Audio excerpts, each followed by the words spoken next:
Hey everyone, welcome back. Is Base taking up a large amount of iPhone storage or running slowly because of it? Here's how to fix it from iPhone settings without affecting your wallet at all. First, go to your settings app and then tap General, then iPhone Storage. At the top, you'll see a colored bar showing you how much your storage is used. Scroll down the app list to find Base and then tap on it. You'll see two numbers, app size and then documents and data. The documents and data portion is where Base stores cache transaction history, token images and activity data, which can grow large over months of use. Tap Offload app.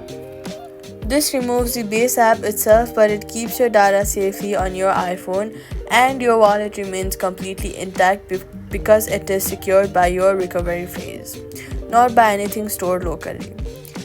Now, go to the App Store and reinstall the Base app. When it reopens, you will unlock it with your existing passcode or Face ID exactly as before.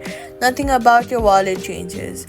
While you're in iPhone storage, also check if Apple is showing recommendations like review large attachment at the top, which can free up several gigabytes from messages quickly.